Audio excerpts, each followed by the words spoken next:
Salam Suksma Angling Dharma. Om Swastiastu. Assalamualaikum warahmatullahi wabarakatuh. Salam sejahtera, salam namo buddhaya, salam kebajikan, salam rahayu, salam damai, salam sehat selalu, salam semangat LAD. LAD hidup jaya, merdeka, rahayu. Oke, selamat malam kepada semua para sinar, para abdi, para utusan, para pengiring, para pengayah, para pelayan, sekaligus para kesatria, laskar, angling Dharma Bali Dwipa dimanapun kalian berada. Guru Atu malam ini ada di Pesanggerahan. Berdoa selalu kepada seluruh para sinar, khususnya beserta seluruh keluarga yang tersayang tercinta, maupun kepada seluruh makhluk hidup alam semesta beserta isinya. Semoga kalian semua dalam lindungan Tuhan Yang Maha Esa diberikan kesehatan, sehat batin maupun sehat lahirnya, dan dilancarkan rezekinya, dan diberikan kemudahan dalam segala hal sesuai karma kalian masing-masing. LAD yaitu suatu wadah atau perkumpulan organisasi yang mana di dalamnya ada suatu ajaran dasar, ajaran kesucian, ada ajaran ketuhanan yang bernama ajaran spiritual Suksma Angling Dharma. Yang mana ajaran spiritual Suksma Angling Dharma ini hadir dan turun ke muka bumi ini tiada lain, tiada bukan adalah untuk mengingatkan, mengilingkan seluruh umat manusia agar senantiasa kita selalu lebih meningkatkan sujud dan bakti kita kepada Tuhan Yang Maha Esa, termasuk kita juga hormat dan bakti mendoakan para leluhur yang kita sangat sayangi dan cintai.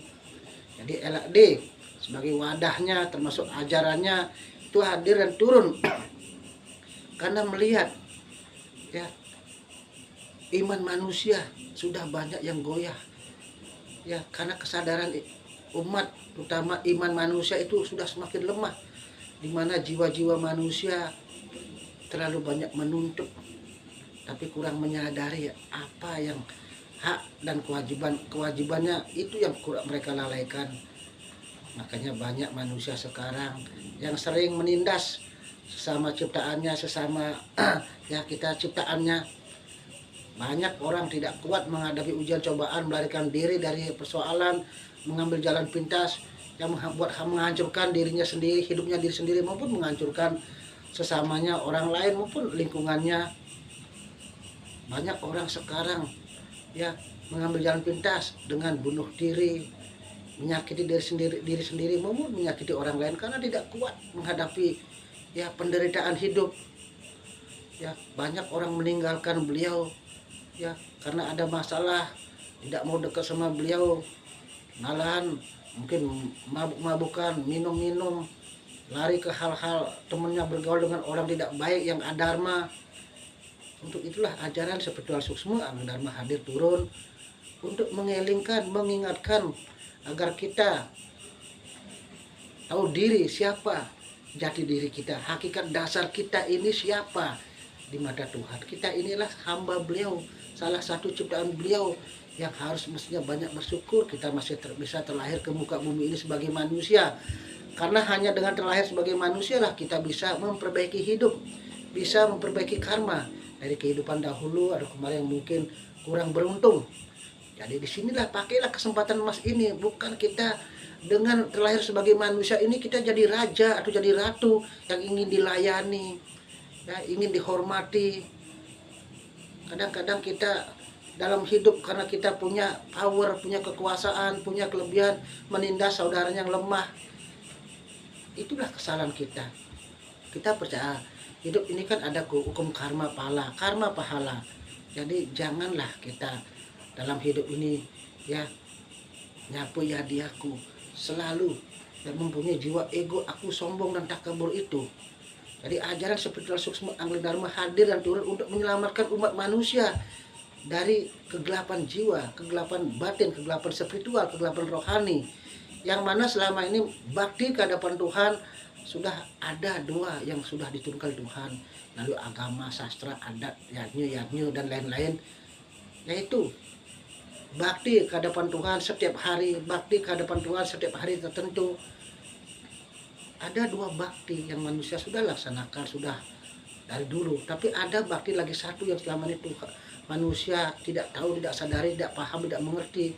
Karena belum ada ajaran yang menurunkan yang lebih khusus, yaitu bakti ke dalam dulu. Kenapa kita harus bakti ke dalam dulu? Karena sejatinya Tuhan itu tidak jauh dari diri kita. Beliau juga ada dalam jiwa kita. Selama ini kita berbakti di tempat sembahyang, beribadah tempat suci, itu tiada lain tidak bukan kan di sana kita memanifestasikan ya beliau lewat ya sinar suci beliau, yaitu dewa, betara, ya apapun namanya. Yang jelas kita bersembah berdoa di situ, kita kan berdoa sujud bakti dan juga mengucapkan puji syukur dan memohon sesuatu pada beliau, karena kita yakin di sana ada, karena kita meyakinkan di sana ada, karena kita itulah keyakinan. Sekarang tingkatkanlah kesadaran dan keyakinan kita sampai bisa membuat tempat ibadah, terus kita di sana meyakinkan ada Tuhan. Artinya tanpa ada roh, jiwa, atman, suksma yang ada dalam jiwa kita, tidak mungkin kita bisa hidup, apalagi membuat tempat ibadah, apalagi kita meyakinkan ada beliau di sana. Jadi itulah ajaran spiritual suksma Ang Dharma untuk menyempurnakan masalah sujud bakti umat manusia, bahwa sejatinya kita harus membakti juga ke dalam. Ya, karena kita yakin di dalam jiwa kita ada namanya suksma, roh, jiwa, atau atman, atau Tuhan itu sendiri. Caranya bagaimana? Di setiap digerakkan beraktivitas melakukan apapun, berdoalah, mohon izin pada beliau.